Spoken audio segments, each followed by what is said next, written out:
I wish I had voice recognition software at this point. So here we go. When I lost control of my beater automobile, I was driving it.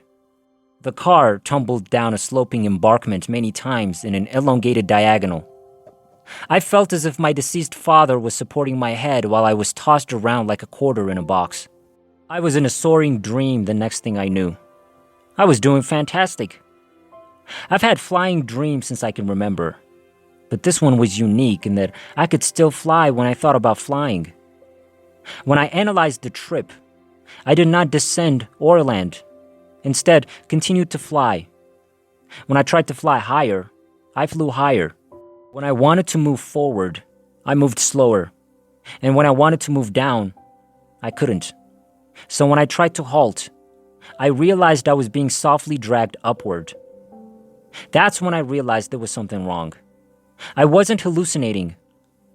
I gazed around at the fir treetops, at the distance between me and the grass and the road. When I gazed up at the sky ahead of me, I noticed that everything was in perfect focus. I could see better than I could without my glasses. Then I felt the chilly April air on me, as well as the warmth of the rising sun warming up the crisp morning air. I looked down at that point. I noticed my automobile was upside down and my head was poking out from under it. My head was poking out of the smashed driver's side window as the car slanted on top of me. I wondered, if that's down there, what's up there? My astral body rolled around and gazed up. What I observed was similar to a vortex. There was a hole in the sky, surrounded by clouds and plasma like lightning. There were stars within the hole, but not the stars we see outside our atmosphere at night, but rather the heart of the universe, like a galaxy whirling around the most bright light imaginable. It was the source as I perceived it. Light orbs were going in and out of the hole just outside it. They varied in brightness, color, and shape. At that time, I prostrated myself and thought, "Oh my, God, you are." I bowed and tightened up as much as I could within myself, realizing how foolish I had been. I've known since birth that God exists. When I was younger, I used to play a game with God. Just before going to bed, I'd wonder how big the universe was, then close my eyes and journey as far as I could before falling asleep. As a child, I recall traveling as far and realizing that the cosmos was boundless and that it would bend my mind a little. As a child, I was gifted in mathematics and had excellent understanding skills. I could do long division at the age of 6 and have had prophetic dreams since I could speak. I had a dream about my family's demise when I was 8 years old. I had a dream that they would die in an accident on their way to Nevada, and I informed them so, but they didn't listen. Everyone in my life told me it was all a dream, and I wanted to believe them because I didn't want my parents to die. When their jet crashed, I was devastated physically, emotionally, and spiritually. I thought God was terrible to give me such dreams, but offer me no influence over the results. And to top it all off, I couldn't distinguish reality anymore and requested that it end. Between that age and my injury, I had several more incredible encounters. Meanwhile, I went through a sequence of tragic occurrences, separations, and horrifying trials that no child should have to go through. It made me forget about God and my relationship with Him. I began doing drugs, partying, and causing harm to others and myself as a result of my actions. Returning to my personal experience, while prostrating, I was shown my life from God's point of view, the truth. I was shown every time I was selfish and chose my own hobbies. Every time I was divisive or manipulative for selfish reasons, I was shown. I felt the ache numerous times over. It was like a beam into my solar plexus, and it was so excruciating that I felt overwhelmed by it, as if all my strength had been knocked out. I'm not a bad guy at all.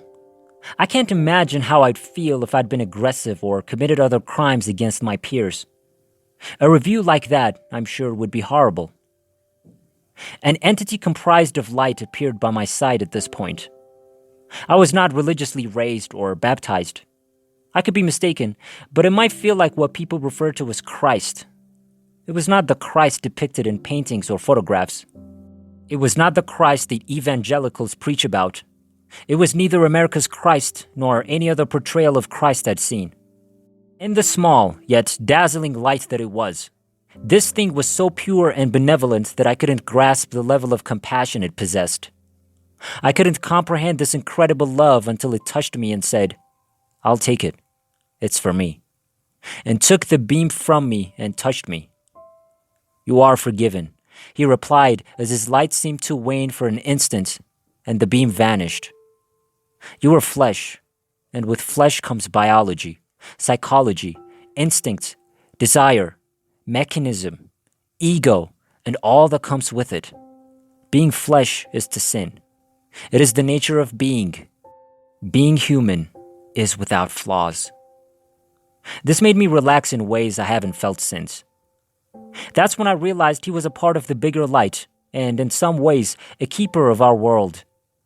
It was almost as if he'd been assigned to it. It was his responsibility to rule and watch over, to guide and protect, to love and nurture. However, this being was more than he looked to be to me at the time. This was all I could fathom at the time. This was something I noticed. I became very thrilled and began asking questions like a young child. What about foreigners, and parallel universes, and alien life, and UFOs, and... That's when I heard a great yet quiet chuckle of delight, and I was given the source at the top of my head like a pat on the back. It was like a massive torrent, and as my head got stuck inside, I could see from the beginning of everything and nothing. I saw the entire cosmos from its big bang to its big stop to its big bang and to its big stop.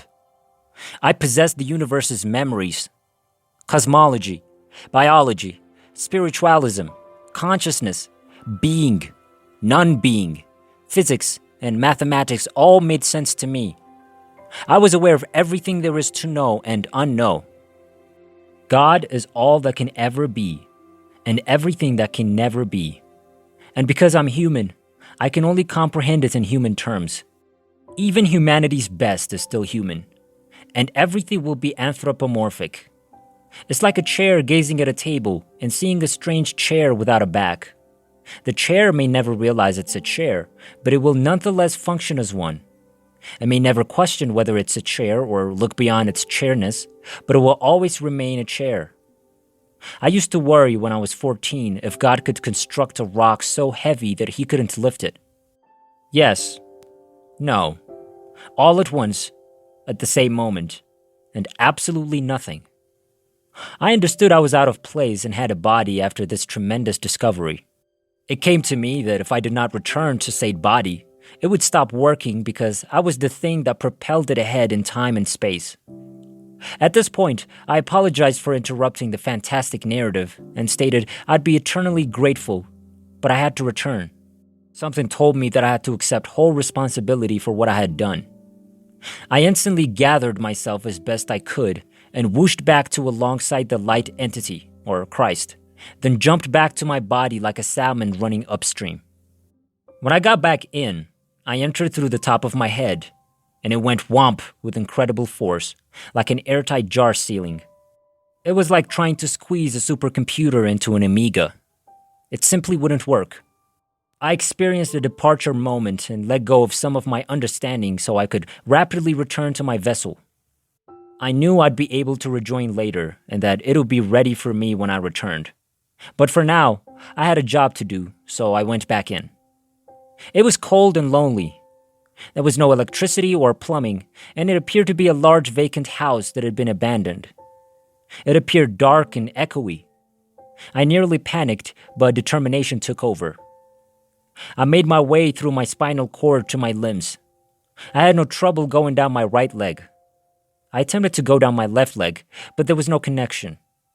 I moved up through my viscera and into my heart, then down my arms and back into my brain.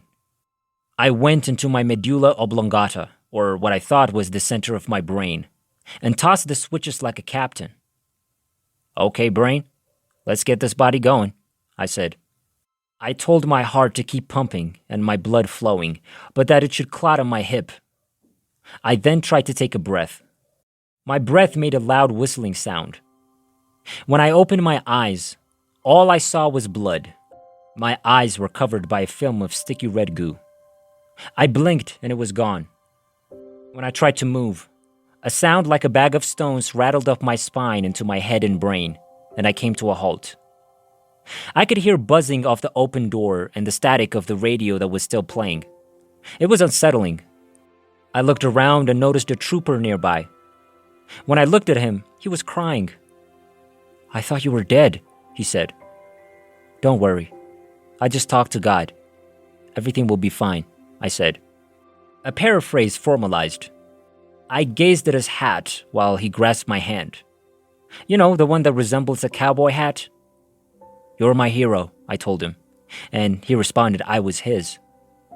When I told him I was exhausted, he answered, "No, you need to talk to me because you need to stay awake. Please tell me what God said." I informed him the accident was entirely my fault and inquired about my buddies. He assured them that everything would be fine. Then he informed me about it. The buzzing, the radio, and the sky all made me disoriented, and I nearly collapsed. I could hear the ambulance approaching. They were about to use the jaws of life, but I objected. I had a horrible feeling about the object, like if it was going to murder me. I climbed out on my own. My left leg twisted and grinded against the side of my torso. The trooper was by my side as they loaded me into the back of the rig with an IV and oxygen. He took my hand in his and told me I could sleep now. A paraphrase formalized. X-rays, heart monitors, lights, needles, masks, noises, blood, beeping, talking, Latin, math, and law are all part of the procedure. Painful dizziness.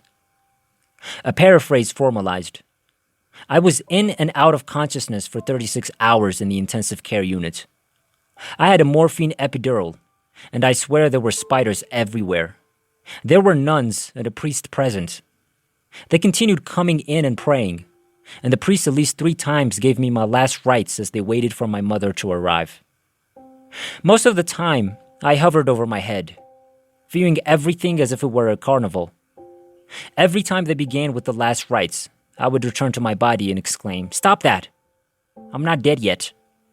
My spirit knew everything was fine, but my body didn't.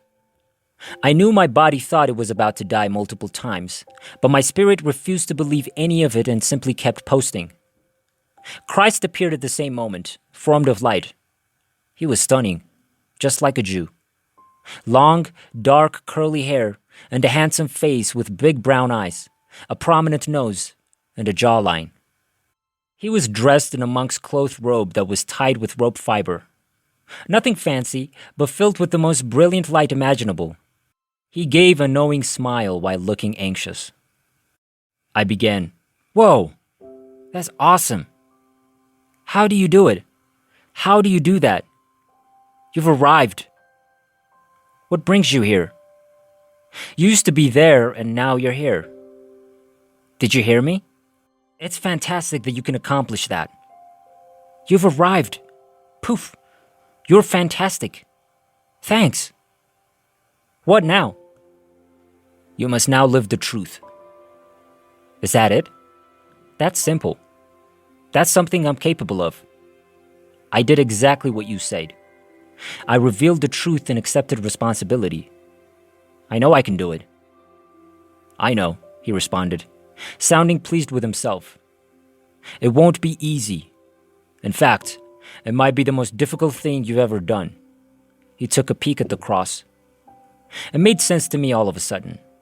When he touched my hand, a wave of warmth washed over me. I stayed in my body and became stable. They sent me to Minneapolis for an experimental revolutionary surgery by the famous Dr. Templeman that would set the precedent for a new sort of bone rebuilding procedure. Funny, huh? Templeman. I was in the hospital for 5 weeks before being discharged to a nursing home to recover for 6 months. To stand will be to hold my heart. To walk will be to move my spirit. And to dance will be to claim my soul, I used to write in my journal. I stood 6 months later, walked 9 months later, and now I dance without discomfort.